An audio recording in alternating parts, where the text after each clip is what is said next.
Hey everybody, hope you're doing well out there. Today's video is about the subconscious nature of humanity and the difference between individualism and collectivism in terms of like a biological organism.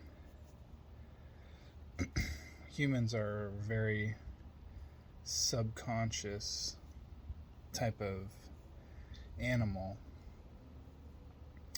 And an example would be people in the city, they go to vacation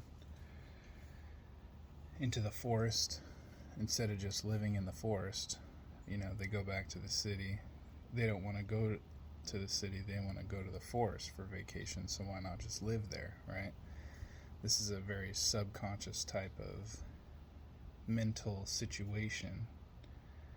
And when you start looking at humanity as a whole, you really see a lot of this subconscious nature, like people in a job that they don't like, or people in a relationship that they might not love the person really. It's more of like a transactional type of relationship or something like that, where the subconscious mind clearly has preferences, but the conscious mind makes decisions that almost contradict or oppose the subconscious preferences, just like the going on vacation in nature as opposed to just living in nature. And we're kind of taught in this day and age to view ourselves and each other as individuals, right? The Western adolescent type of perspective is like we're individuals.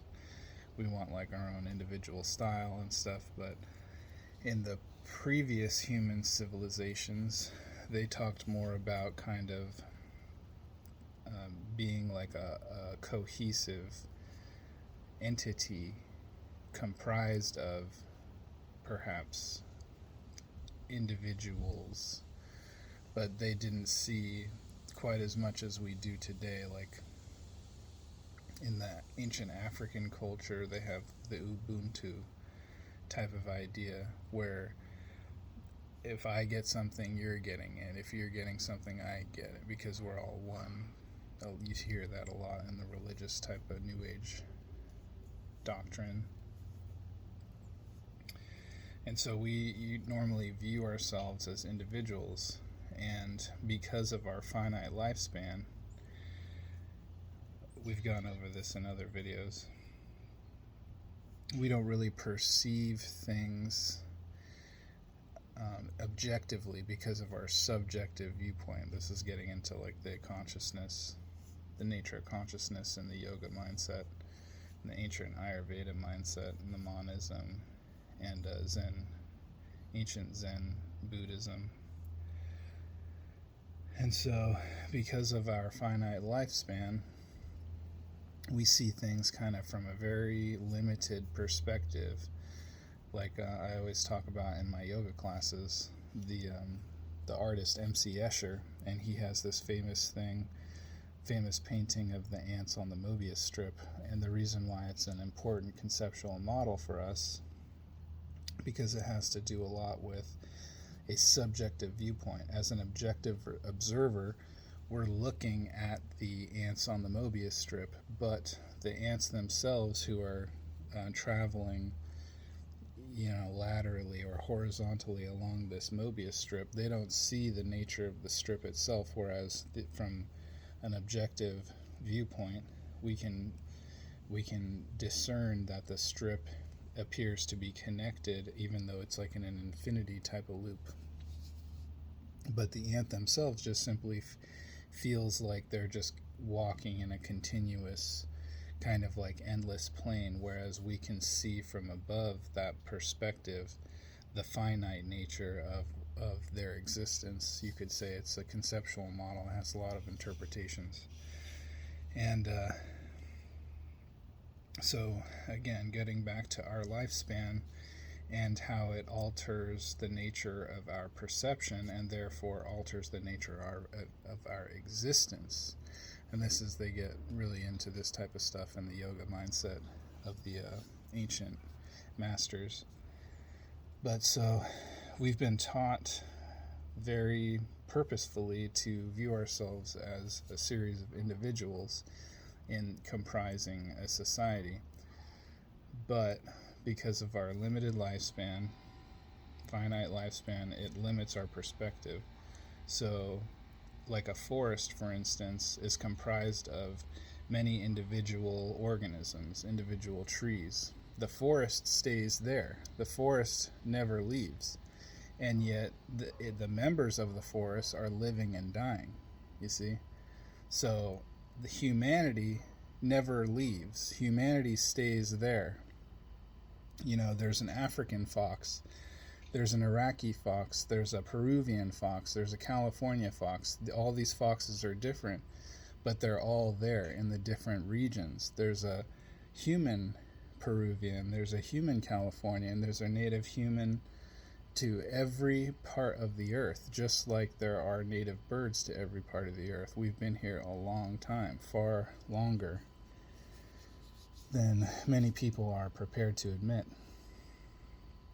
And it was only recently when our perspective has been altered purposefully for the purposes of modern culture and the faults of modernism. But getting back to the forest, you know, the forest is always there. It's comprised of individuals living and dying, just like humanity. To what it is to be a human or an individual or an animal has nothing to do with the individual animal.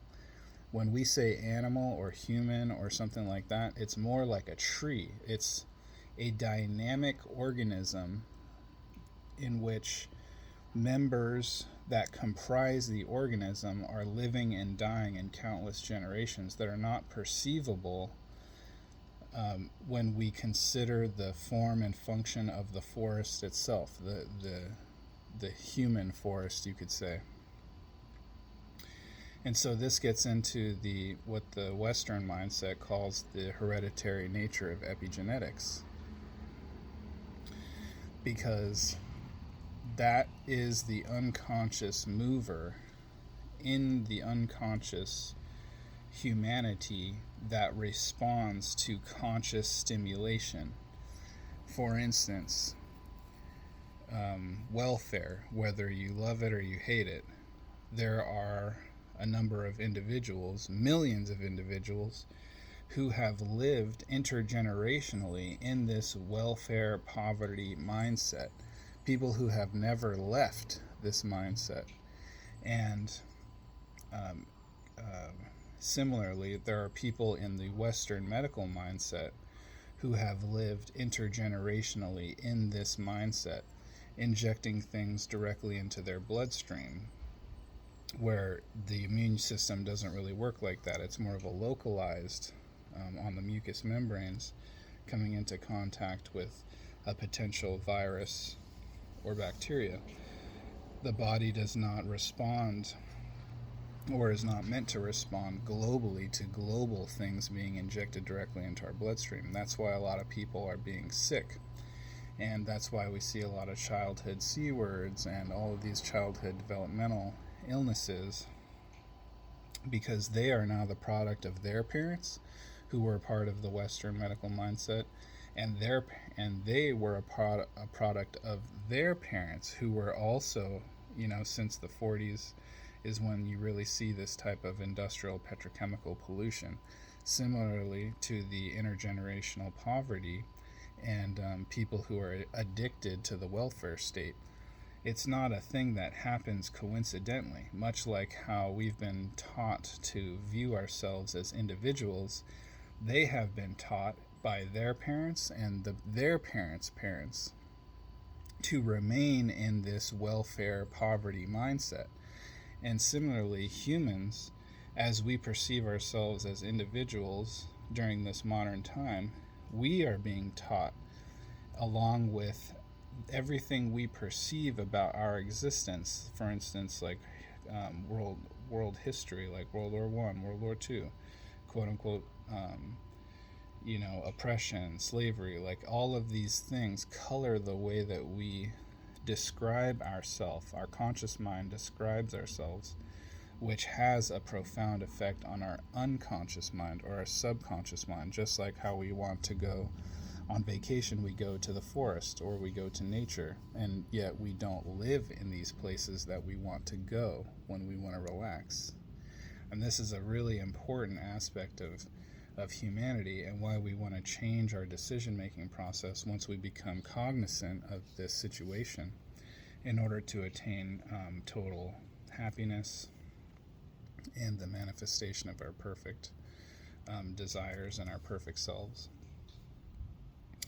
And so these others whom I talk about a lot, the people who have promoted the welfare state, promoted the Western medical mindset, promoted things like Hollywood, we've talked about this in other videos, they're the same ones promoting this individualized mindset and this fixation on the finite human lifespan, without considering or without showing or telling us about this hyperorganism.